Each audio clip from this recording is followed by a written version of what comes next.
তেল দিয়ে দিয়েছি। এই যে আজকে বাঁধাকপি করব, এই যে মাছের মাথা নিয়েছি আর 4 পিস কাতলা মাছ আছে, ভাজা খাবে বলছে, তাহলে ভেজে দেব। আর এই যে বাঁধাকপির জন্য মটরশুঁটি, কাঁচা লঙ্কা, টমেটো, পেঁয়াজ, আদা করে নিচ্ছি। আর পুঁটি মাছ একটু ভাজা খাবে বলছে, সেটা ভাজা করব। আগে এই যে নুন, একটু হলুদ দিয়ে মাছটা ভেজে নেব। মাছের মাথা দিয়ে বাঁধাকপি ভালোই লাগে খেতে।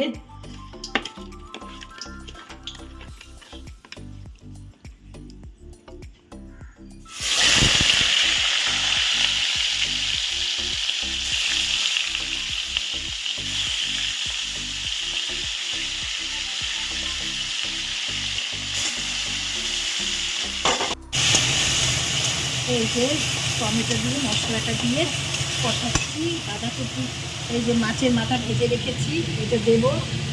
আর এই যে মশলাটা কষাচ্ছি, নুন হলুদ দেবো, বাঁধাকপি করবো। এই যে মটরশুঁটিটা দিয়ে দিলাম, দেবো। মাছের মাথা দিয়ে বাঁধাকপি খাবো আমি। মাছের মাথা দিয়ে বাঁধাকপি ভালোই লাগে খেতে, খুব স্বাদ হয়। আজকে বললো মাছের মাথা দিয়ে বাঁধাকপি খাবে।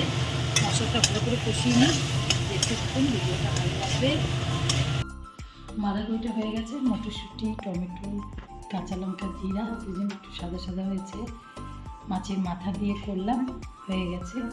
ভিডিওটা যদি ভালো লাগে লাইক কমেন্ট করে দেবেন।